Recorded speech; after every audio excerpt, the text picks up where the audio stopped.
जय खनीलाल जी की जय, जय खनीलाल जी की जय, जय।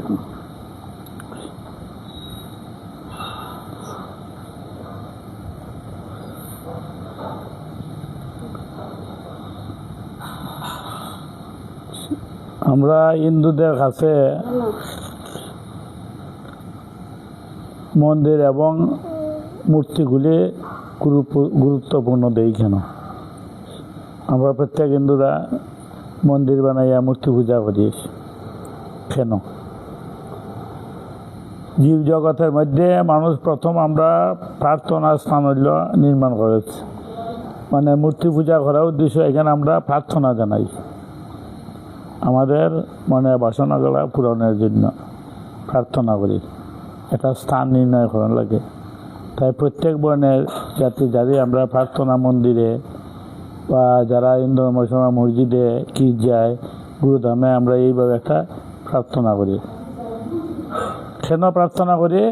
আমাদের মঙ্গলার্থের জন্য প্রার্থনা করি। প্রার্থনা একবার দুই ভাগে বিভক্ত। কেউ কইতাছে দেহিং দেনি, আমাকে মান দাও, দোষ দাও, এগুলি আমরা প্রার্থনা করতেছি। আর কেউ প্রার্থনা করতেছেন জ্ঞানবান ব্যক্তি, প্রার্থনা যে আমি মানব জন্ম আসলাম, আমার মানব জন্মটা যেন ভগবত সেবায় লাগে, ভগবানকে পাওয়ার জন্য প্রার্থনা। আর একটা হইল আমরা ইন্দ্রিয়ভোগের প্রার্থনা, সুখের জন্য প্রার্থনা। এই প্রার্থনা করা হয় মন্দিরের সামনে। তাই এটা মঙ্গলার্থের জন্য ঈশ্বরের কাছে আমরা মনস্কাম পূরণের জন্য ঈশ্বরের কাছে পৌঁছে দিই প্রার্থনা। তাই প্রার্থনার স্থান হইল ভক্তি এবং পরিবেশ চেষ্টা করি, মনে শান্তির জন্য প্রার্থনা করি। তাই কেউ কীর্তন করুন, কেউ গীতা পাঠ করুন, কেউ মন্ত্র পাঠ করুন, এইগুলি কেউ মূর্তির সামনে ধূপবাতি দেয়, নৈবেদ্য দেয়, ধূপকাঠি মোমবাতি জ্বালাইয়া মনে বাসনা পূরণের জন্য মঙ্গলার্থের জন্য এগুলি আমরা প্রার্থনা করি। এখানে ধর্মস্থানে প্রবেশ করা মাত্রই আমাদের যেমন একটা মন্দিরে গেলে মনে শান্তি লাভ হয়। পূজাস্থলে আমাদের আশা নিয়ে থাকি এই ধরনের পরিবেশ, ধর্মীয় আচার অনুষ্ঠান, প্রার্থনা এবং বিশ্বাস দেবর কাছে দিতে পারে। আমরা একটা মনে বিশ্বাস রাখতে হবে যে আমরা প্রার্থনা করলে আমাদের মনে বাসনা পূর্ণ হয়। এই বিশ্বাসের জন্য আমরা মূর্তি পূজা এগুলি প্রার্থনা জানাই সবাই। এটা হলো মূর্তি পূজার উদ্দেশ্য করার। অন্তরে যে আমাদের বিগ্রহ একজন আছেন, তারও তো প্রার্থনা জানাইতে হবে। এবং পৃথিবীর উদ্দেশ্যে আমরা গয়া তীর্থে পরম গুজ্জং পৃথিনাং জাতীয় বল্লভং কীর্তন পিণ্ড দানং ধুং ভূয়ং জায়তে নরা, যে সদ্গৃহ গয়া বিগমনং কৃতাং পিণ্ডং দদাতি য তারিতাং পিতরং স্তনেও যাইসন্তি পরমাং গতি। এবং পৃথিবীর উদ্দেশ্যে সবার উচিত বাৎসরিকভাবে পৃথিবীর উদ্দেশ্যে একটা পিণ্ডি দান করতে হবে। তাই আমরা শ্রাদ্ধের সময় গম জুই দিয়া, গমের গুঁড়া হইয়া, দুধ মিশাইয়া প্রতীক স্বরূপে আমরা পিণ্ড দান করি শ্রাদ্ধে। এবং বর্তমানে বিষ্ণু মন্দিরে অক্ষয় বটে, ফল্গু নদী, রামকুণ্ড, সীতাকুণ্ড, এবার আমরা এবং খাক বলি দেই, এগুলি আমরা পিণ্ড দেই। এটা উদ্দেশ্য কি? আমরা প্রত্যেকে পিণ্ডর মাহাত্ম্য জানি না। তাই মানব জাতির সৃষ্টির জন্য সময়ে ব্রহ্মা এক সময় অসুরের সৃষ্টি করিয়াছিলেন, যার নাম ছিল গয়াসুর। এই অসুর কুলাওয়াল নামক পর্বত শিখরে বিষ্ণু আরাধনা করেছিলেন। গয়াসুরে বিষ্ণুরে পাওয়ার জন্য আরাধনা করেছিলেন। তো গয়াসুরে আরাধনা সন্তুষ্ট হইয়া বিষ্ণু গয়াসুরে আরাধনা সন্তুষ্ট হইয়া একটি বর দিতে চেয়েছিলেন, যে গয়াসুর তোমার আরাধনায় আমি সন্তুষ্ট, তুমি একটা বর চাও। তখন গয়াসুর এই বর চাইয়াছিলেন যে তার সংস্পর্শে যেও আসুক না কেন, যে রাক্ষস হোক, পতঙ্গ, প্রাণী, সাধু, সন্ন্যাসী, দুষ্ট আত্মা, যে যাই সকল পাপ থেকে মুক্তি লাভ করবে।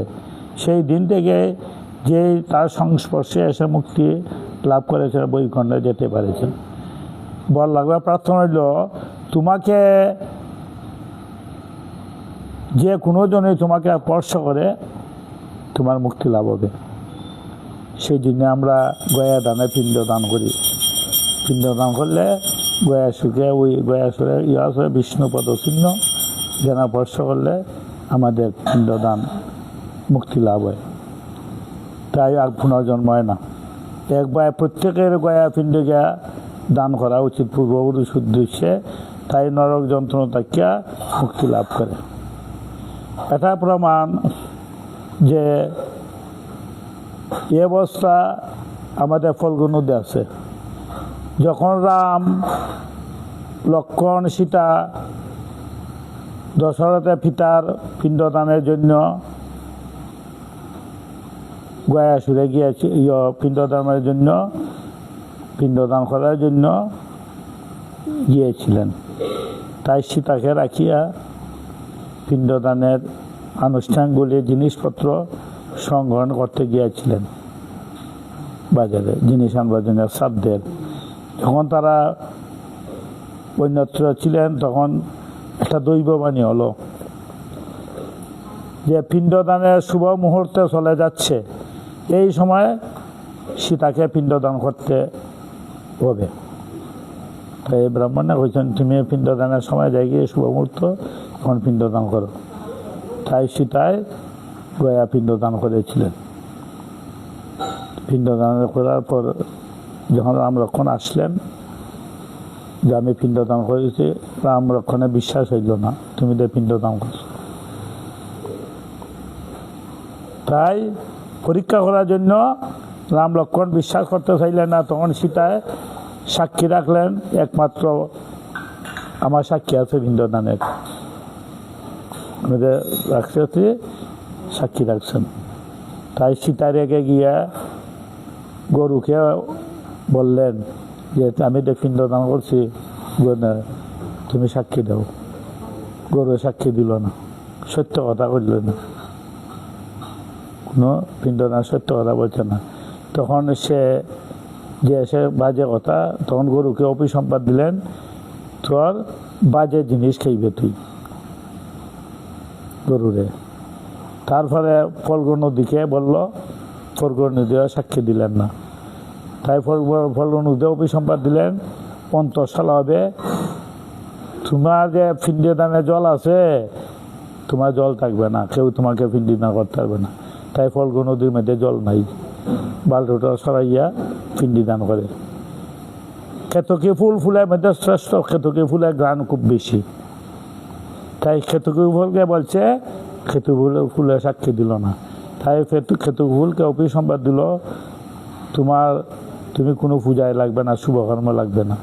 তাই কেতকী ফুল ফুলে কোনো শুভকার্য লাগে না, পূজায় লাগবে না, অভিশাপ দিল। আগুনকে বলল যে তুমি সাক্ষী দাও, সাক্ষী দিল না। তাই আগুনকে অভিসম্বাদ দিল, তোমার সংস্পর্শে যে আসবে সে দংশন হয়ে যাবে, তোমাকে যে স্পর্শ করবে সে দংশন হয়ে যাবে। এইভাবে প্রত্যেকে এইভাবে সাক্ষীকেও দিল না, দিল বট গাছে। তাই বট গাছে আশীর্বাদ দিল, তুমি চির সবুজ থাকবে, চির জীবন থাকবে, তুমি তোমার জ্ঞান মাইসে পূজা করবে তোমাকে। তাই বট গাছে আমরা পূজা করে ভগবান আসি, তাই বট গাছে সাক্ষী রাখছি। যেমন মোমবাতি আগুন ছাড়া জ্বলে না, মোমবাতি আগুন ছাড়া জ্বলবে, তেমনি মানুষ আধ্যাত্মিক জীবন ছাড়া কেউ বাঁচে না, সবাই মরে। আধ্যাত্মিক জীবন ছাড়া কেউ বাঁচতে পারবে না। তাই মোমবাতি আগুন ছাড়া বাঁচে না, মাছ জল ছাড়া বাঁচে না। তাই আমরা যে ভগবত কাজে লাগে না, সে মরা। এই তাই মৃত্যু ব্যক্তি পরিচিত অনুসারে শ্রাদ্ধ হলে তার উত্তরাধিকার যারা আছে, আয়ু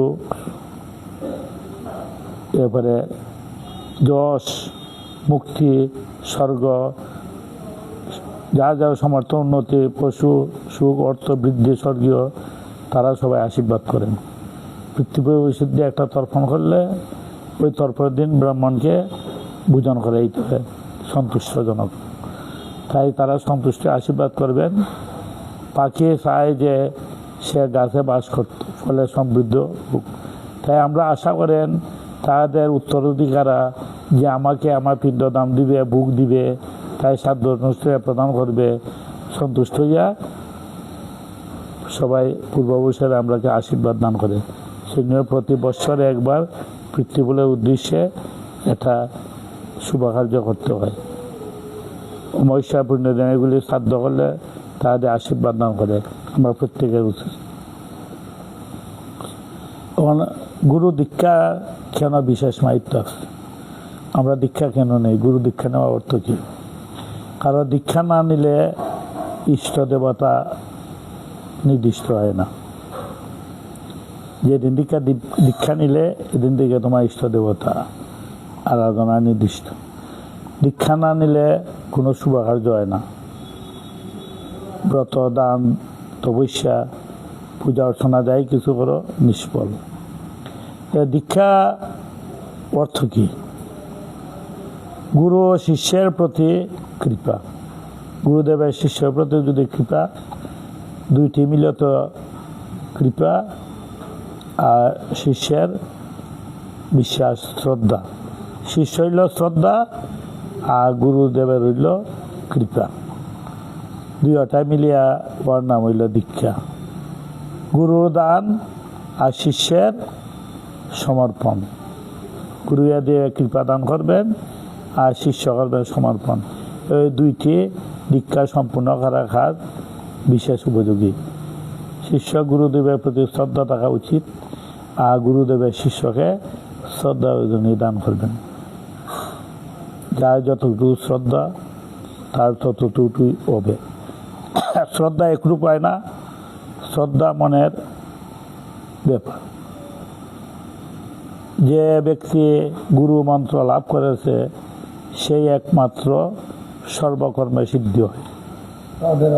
দীক্ষার জন্য শিষ্য সব কাজে সিদ্ধি লাভ করতে পারে। গুরুর নির্দেশ আইনকানুন মানিয়া চলে। দীক্ষাকে একটি সূক্ষ্ম আধ্যাত্মিক প্রয়োগ করে। দীক্ষার দ্বারা গুরু শিষ্যকে উন্নতি করে, তার পারমার্থিক দিকে উন্নতি করে। গুরু সেবার জন্য শিষ্য তার সময়, প্রভাব, জ্ঞান, পুরুষার্থ, ধন ব্যয় করে।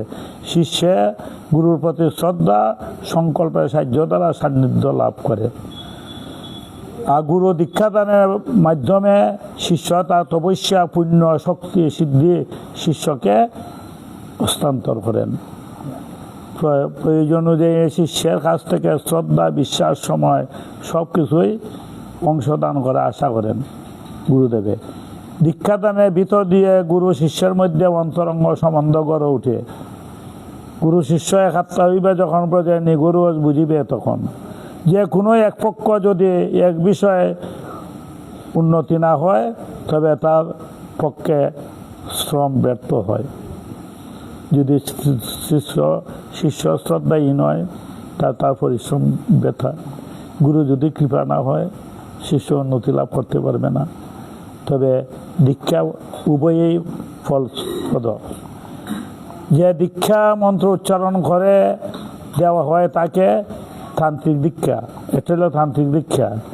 একটা দৃষ্টি দ্বারা যে দীক্ষা দান করা হয় তাকে বলে সাংসুভবী দীক্ষা।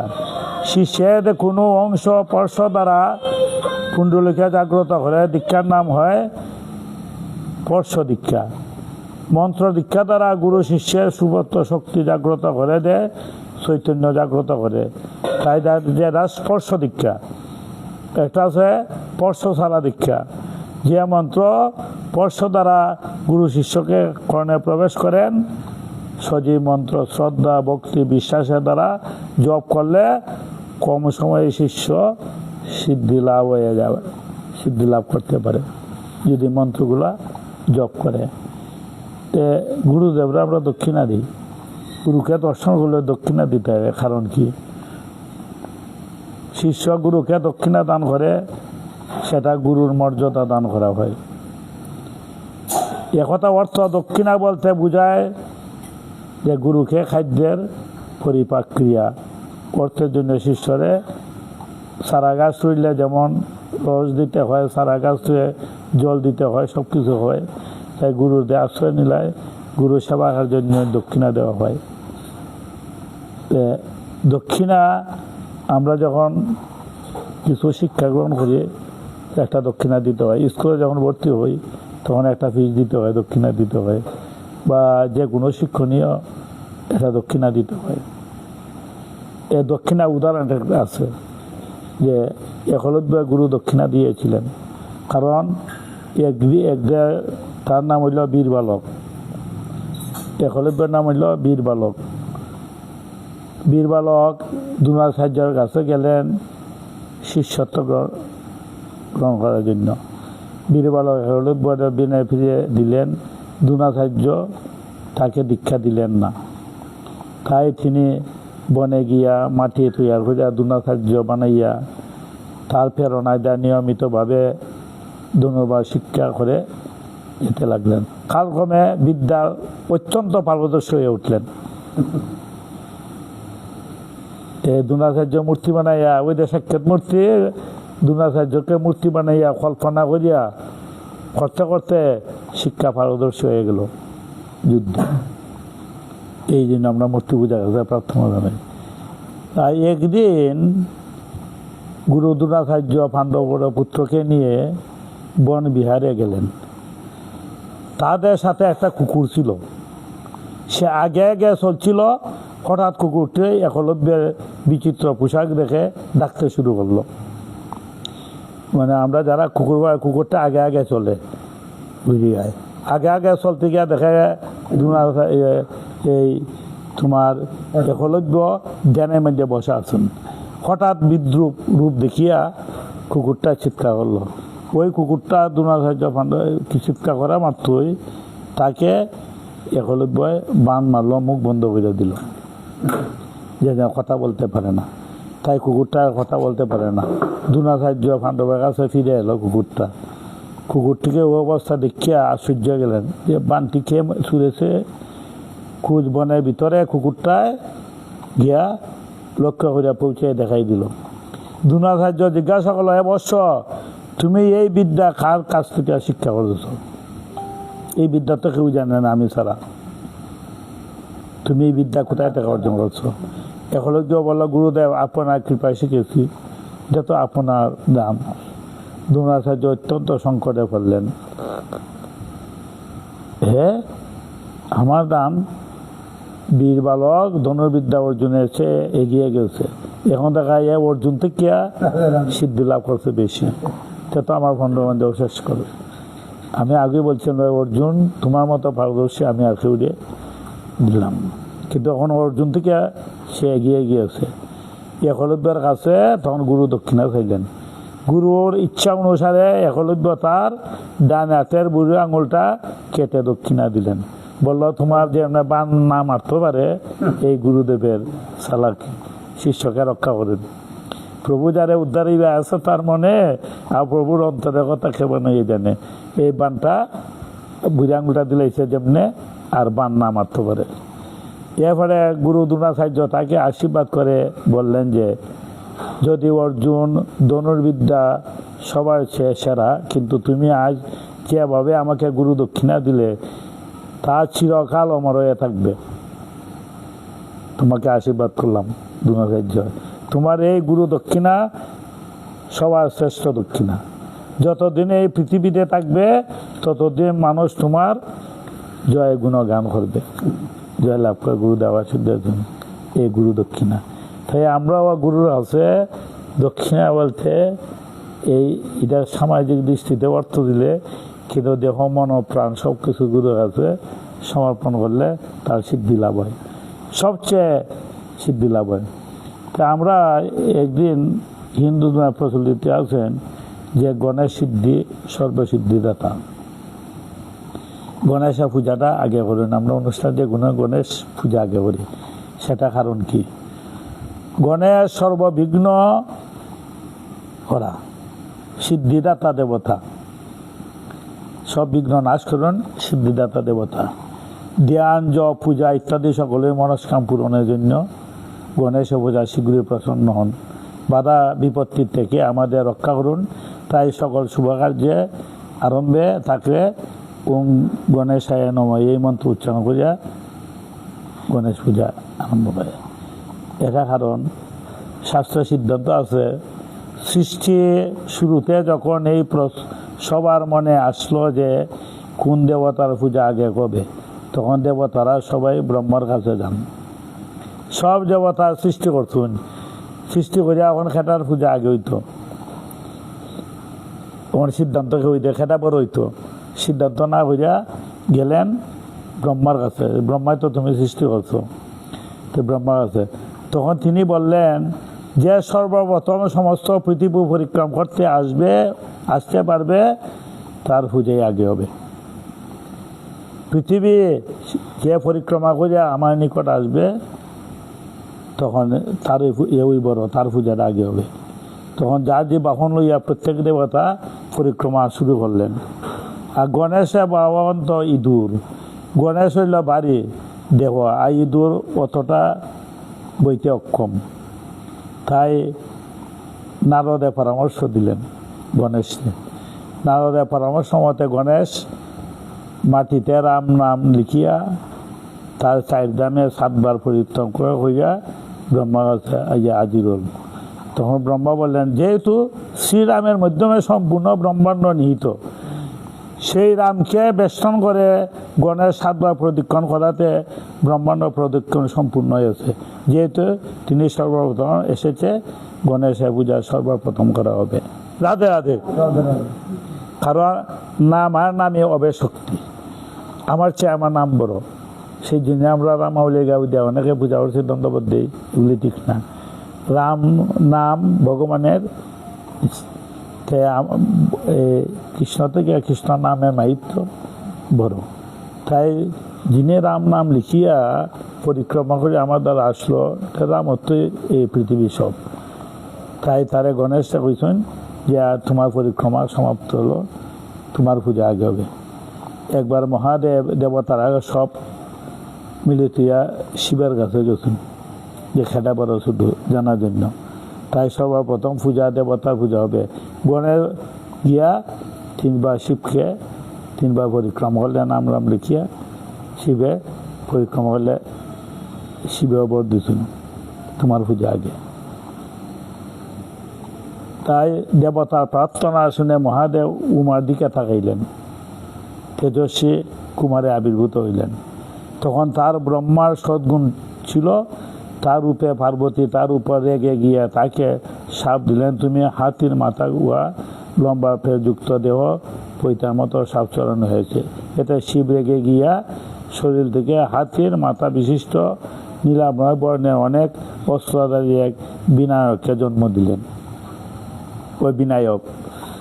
তাই পৃথিবীর দেবতারা ভীত হয়ে তখন ব্রহ্মা শিবকে বললেন যে পঞ্চত্ব বিনায়কে যে আপনার মুখ দেখবে জন্মে সেই গজমতী কুমারের বেশ হবে। দর্শন করতে গেছিল শনি, যে দুর্গা কইছেন সবে দেখলো, তুমি ইয়া দেখলে না। শনির দৃষ্টি কুপে বইয়া মাথা গেছি, ওখানে মাথা আপনার যে উত্তরমুখা যে প্রাণী শিওর আছে তার মাথাটা আনিয়া দিলে জোড়া লাগবে, তার নাম হলে বিনায়ক। এই বিনায়ক গজনলের এই সবচেয়ে প্রথম পূজা করতে হয়। সেই জন্য শুভ অনুষ্ঠানে বিনায়কের পূজা না করলে সব অনুষ্ঠান বিঘ্ন হবে না। এই গণেশ। একবার দেবতারা গৌমতীর তীরে যজ্ঞ আরম্ভ করছেন, সব দেবতা যজ্ঞ আরম্ভ করছেন। তাতে নানা ভিদে বাগনার ওষুধ দেয়, বিভিন্ন দরে বিঘ্ন সৃষ্টি করলো। তখন দেবতারা ব্রহ্মার কাছে জানতে চাইলেন। ব্রহ্মা বলেন, এই যজ্ঞে গণেশ বিঘ্নের সৃষ্টি করছে, গণেশে তোমাদের যজ্ঞের সৃষ্টি করছে, কারণ যজ্ঞের আরম্ভে গণেশের পূজা করা হয় নাই। তখন দেবতারা পুনর্বার শুদ্ধভাবে গণেশের পূজা করলেন, তারপর যজ্ঞ শুরু হলো। তারপর গণেশের কৃপায় যজ্ঞ আর কোনো বিঘ্ন আসে না। স্বয়ং মহাদেব ত্রিপুর বধের পূর্বে গণেশের পূজা করেছিলেন সব দেবতারা। গণেশ বড় হতে তার পূজা না করে অন্য পূজা করলে, সেই জন্য গণেশ। আমার পৃথিবী আমরা সবাই তীর্থস্থানও যাই, গঙ্গায় স্নান করি। গঙ্গা নদীর এত মাহিত্য কেন? আমাদের জল আর এই জলের মধ্যে গঙ্গার জলে এত মাহিত্য কেন? নদীর সংস্পর্শে মহাভারতে বন পর্বে বলা হয়েছে যে যৎ কার্য সততং কৃত্তা কৃত্যং গঙ্গাবিবেশনম সর্বং তৈশ্য গঙ্গাম্ব দেহবিঘ্নি বন্দেনম। যে যেমন আগুনে জ্বালানিকে পুড়িয়ে দেওয়া হয় দেহি, কারণ পাপ কাজ কেউ স্পর্শ করতে হবে, মানে আগুনের মধ্যে সব স্পর্শ করলে, তাই গঙ্গা স্নান করলে সমস্ত পাপ বশ হয়ে যায়। সত্য যুগে ছিল পুণ্যদায়ক, আর ত্রেতা যুগে পুষ্কর, দাপর যুগে কুরুক্ষেত্র, আর কলি যুগে হইলে সবচেয়ে গঙ্গা পুণ্যদায়ক। 4 যুগে 4টা নাম নিয়ে গঙ্গা পাপীকে পবিত্র করে। এই দর্শন সৌভাগ্য লাভ হয় এবং এতে স্নান করলে এর ফল পালে 7 কুলের পাপ, 7 পুরুষের পাপ দূর হয়। গীতায় বলেছেন যে গঙ্গা স্রোতে আমি আছি, এই কথা গঙ্গা নিজেই স্বরূপ বলেছিলেন। শাস্ত্র সিদ্ধান্ত বলছেন যে আধ্যাত্মিক রোগের নিদান হলো গঙ্গার জল। তাই রুগীকে বৈদ্য স্বয়ং নারায়ণ হরি গঙ্গায় আধ্যাত্মিক মাত্র শাস্ত্রের সিদ্ধান্ত আছেন যে আমরা পূজা করতে গেলে গঙ্গা যমুনা চৈব গোদাবরী সরস্বতী নর্মদে সিন্ধু জলস্বী সন্নিধান করুক। গঙ্গা প্রভাবে মানুষ অনেক জন্মের পাপ দূর, অনন্ত পুণ্য লাভ হয়। কিন্তু গঙ্গার কাউকে দাফন করলে আত্মা সদ্গতি হয়। তো গঙ্গা জলের উপরে শোধন কার্যে দেখা যাচ্ছে গঙ্গা জল অনেক বছর ধরে রাখলেও তার নষ্ট হয় না। এটার মাইত্য, গঙ্গার জল যদি ঘরের মধ্যে রাখো বছর গেল এই জলটা নষ্ট হয় না, কিন্তু তোমার এই জল যদি ঘরের মধ্যে রাখো সেটা নষ্ট হয়ে যায় অনেক দূর ধরে। এইটা গঙ্গার জলের মধ্যে ক্যালসিয়াম, পটাশিয়াম, সোডিয়াম ইত্যাদি বিভিন্ন আছে, শতকরা 500 প্রোটিন আছে গঙ্গা জলের মধ্যে, তাই পোকা বিচ্ছু প্রাপ্ত হয় না। তো গঙ্গা জলে পুণ্য লাভের জন্য শ্রদ্ধার প্রয়োজন। একবার পার্বতী শঙ্করকে প্রশ্ন করেছিলেন যে গঙ্গা স্নান করলে কি কোনো ব্যক্তি পাপ মুক্তি ঘটে? পার্বতী প্রশ্ন করছিল শিবকে, গঙ্গায় স্নান করে এই পাপ কি মানুষের যায়নি, দূর হয়নি? উত্তরে শঙ্কর বলেছিলেন যে ভক্তি বলে নিয়ে গঙ্গা স্নান করে তার সদ্গতি লাভ হয়, যদি ভক্তি শ্রদ্ধায় ভক্তি বলে যদি করে। পার্বতী উত্তর দিলেন সন্তুষ্ট না হতে প্রত্যক্ষভাবে দেখানোর জন্য যে আমার এটা প্রমাণ দেখাও। তখন শঙ্করে বলছেন যে আমি কুষ্ঠবে দিয়া গঙ্গার ধারে থাকবো, আর তুমি আমার প্রার্থনা জানাইবে স্নান করাইবার জন্য। পার্বতী শঙ্কর কুষ্ঠরোগগ্রস্ত ব্যক্তি রূপ ধারণ করলেন, আর পার্বতী নিয়ে হিসাবে খুব সুন্দর রমণী সাচ্ছেন পার্বতী। তারে দেখলে যেন মানুষে কামনা বাসনা উৎপন্ন হয়। মেলায় কিছু লোক এসে পার্বতীকে বক্তৃতা করলো, কেউ কেউ তার রোগাগ্রস্ত স্বামী ছেড়ে সবার সঙ্গে যাওয়ার প্রস্তাব দিল। কেউ বলে তোমার স্বামী কুষ্ঠব্যাধি। পার্বতীকে নিবার জন্য অনেকে কামনা বাসনা সৃষ্টি হইল। রাধে রাধে, এত সুন্দরী তার স্বামীকে যদি খামাই দিলায়, পার্বতী বলছে যে আমার স্বামীকে তো স্নান করিয়া গঙ্গা দিলে কেউ পার্বতী নিয়ে এনে দিতে পারে। এইভাবে মানুষের কামনা। পার্বতী প্রতি মুগ্ধ হয় প্রতি প্রেমে। তখন ভগবান শঙ্কর বললেন, পার্বতী বলেন এই সব মনোবৃত্তি লোকেদের গঙ্গা স্নান করলে একমাত্র সদ্গতি হবে কে? যে আমাকে স্নান করাইবে। তখন যে স্নান করাইতে লোভে কামনা বাসনায় স্নান করবে দুনিয়ায়। শুনো, যদি খের মধ্যে কোনো অপবিত্র থাকে, অশুদ্ধ থাকে, তা এখানে স্পর্শ করতে পারবে না। তখন যদি শরীরে কোনো পাপ থাকে স্পর্শ করতে পারতে না। যে পাপ তো মনে জানে পাপ, তা আমরা গঙ্গা স্নান করে কিন্তু পাপ দিয়ে আইসি, খেয়ে দিয়েছে, তো মনের মধ্যে সংকোচ দেওয়ার তো কেউ স্পর্শ করে না। অনেক ব্যক্তি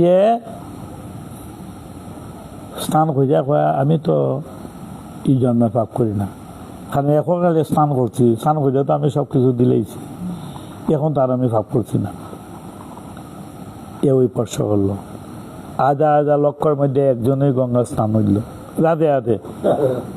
তাই পার্বতী রূপ সাজিয়ে গেল গিয়া মহাদেবে, যে একজনই স্নান করলো শ্রদ্ধাশীল।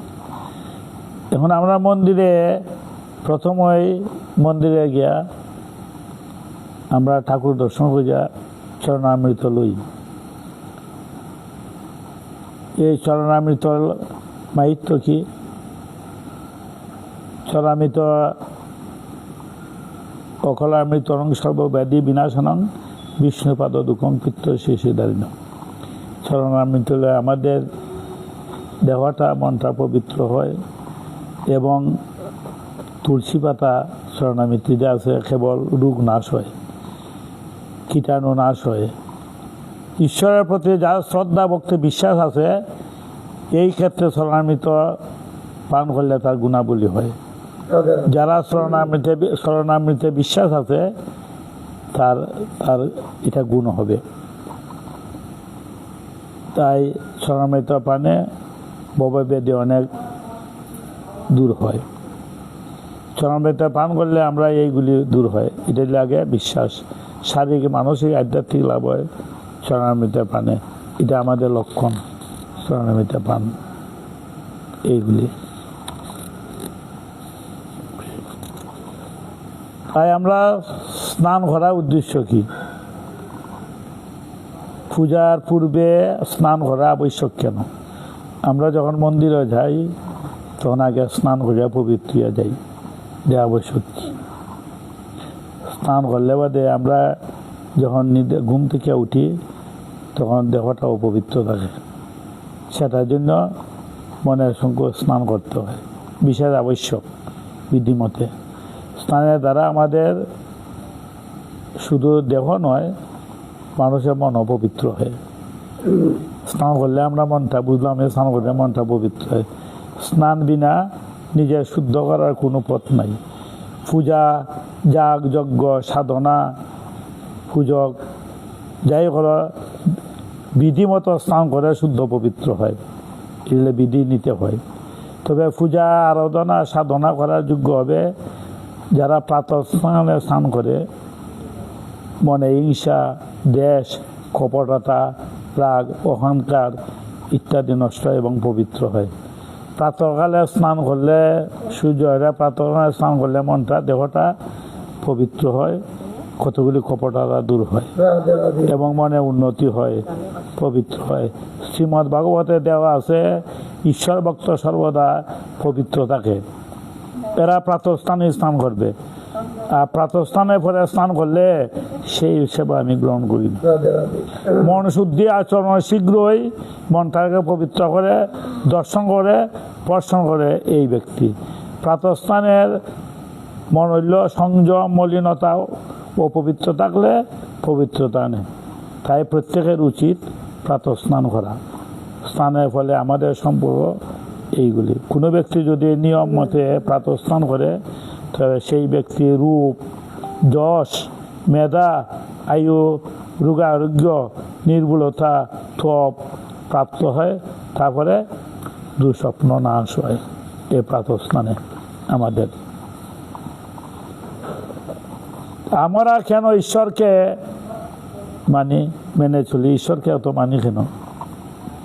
এই জগতে ঈশ্বর মেনে চলা একরকম, বহু ব্যক্তি পাওয়া ঠিক, ঈশ্বর আকাঙ্ক্ষিত হয়তো পাওয়া যায় না। সকল ব্যক্তি ঈশ্বরবাদী আমরা কেন? ঈশ্বরকে এত মানি কেন? কারণ ঈশ্বরে পাওয়ার জন্য আগ্রহী এত কেন? লোক দেখা যায় ঈশ্বরকে মানলে সংসার বন্ধনে আবদ্ধ থাকে। মানুষে ঈশ্বরের কথা বললে, ঈশ্বরের কথা শুনলে সৎসঙ্গ করলে, জ্ঞানের আলোচনা করলে, তা দেখলে তিনি সব কিছু ভুলে যান। ঈশ্বরকে আমরা মানি, নাম জপ করি, কিন্তু যখন টাকা সামনে বলে ঈশ্বরকে ভুলে যাই। রাধে রাধে। খুব শ্রদ্ধা পূজা অর্চনা করি ঈশ্বরকে, কিন্তু টাকা দেখলে ঈশ্বরের প্রতি মন থাকে না। আকাশ শকুনে থাকে, কিন্তু যখন ভাড়া দেখে, মরা দেখে, আকাশ থেকে লেমিয়াই হয় এই শকুন। তাই মাটিতে ভরে মাংস খায়। আশেপাশে যারা আছে এরা এত লোভ নাই, কিন্তু শকুনে অত দূর থেকে, আকাশ থেকে দৃষ্টি থাকে আইয়া এ ভাড়ার দিকে। ঠিক তেমনি লোভী ব্যক্তিরা অন্তঃস্থলে থাকার গুরুত্বটা বেশি ঈশ্বরের নাম থেকে। ঈশ্বরের নাম লয় যতক্ষণ, কোনো লোভী ব্যক্তিরা ততক্ষণ জ্ঞানে থাকতে পারে, এর নাম সব কিছু আছে। কতক্ষণ জ্ঞানী থাকতে পারে? যতক্ষণ তার সামনে টাকা লোভের সামগ্রী না আসে, ততক্ষণ সাধু, ততক্ষণ জ্ঞানবান। রাধে রাধে। টাকা না আসা পর্যন্ত জ্ঞান জব সব ঠিক আছে। যখন টাকা সামনে পড়ে তখন টাকার প্রতি মন যায় কি। খামুক মানুষে ততক্ষণ ধর্ম থাকতে পারে। যারা খামুক মানুষ, ধর্ম কতটুকু থাকে? যতক্ষণ সামনে নারী না আসে। রাধে রাধে। যতক্ষণ পর্যন্ত নারী সামনে না আসে ততক্ষণ তার মন সব ঠিক আছে। যখন নারী সামনে আসে তখন আর ঈশ্বরের নাম থেকে সরে যায়। টাকা আর নারী, খাল আর খামিনে কাঞ্চন, জীবে কিসের হবে সাধন ভজন, খাল ও খামিনে কাঞ্চন। সে যে বিবেক হলদি গায়ে মেঘেছে, খাল কুম্বিলে ভয় করে না।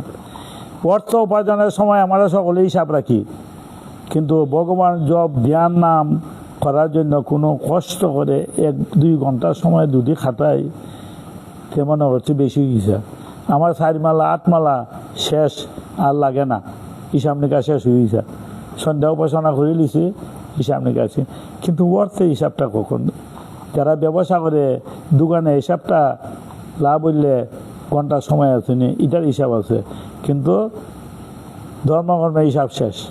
কিন্তু সংসারে পরিচালনা চিন্তা, জব ধ্যানে পূজা পাঠ ইত্যাদি করার সময় দৃষ্টি বারংবার ঘড়ির দিকে তাকাই, কি আমার সময় হয়েছে, 2 ঘন্টা করে লিছি, করি তাকাই। জপের মালা তুলে আমরা বাকি কতটুকু জব ধ্যান শেষ হয়ে গেছে।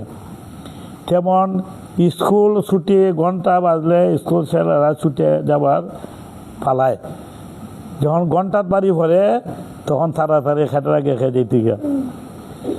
তো জব ধ্যান যখন শেষ হয়ে যায় গিয়ে আর এই আনন্দ থাকে না, জব ধ্যান শেষ হয়ে গেল।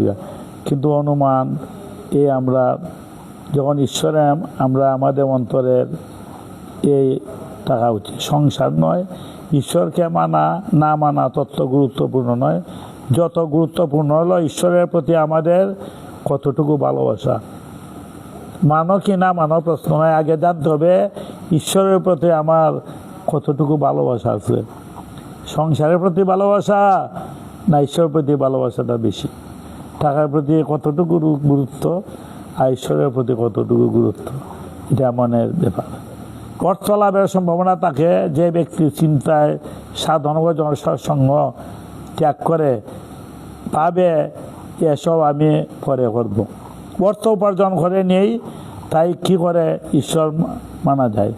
আগে আমি কর দরজা বানাইমু, হিসাব নিকাশ করমু, মন্দিরে বানাইমু, আর বিয়া করলে ছেলে সন্তান হইলে হিসাব নিকাশ করিয়া ঠাকুরের নাম নিমু। এই আমাদের অর্থের।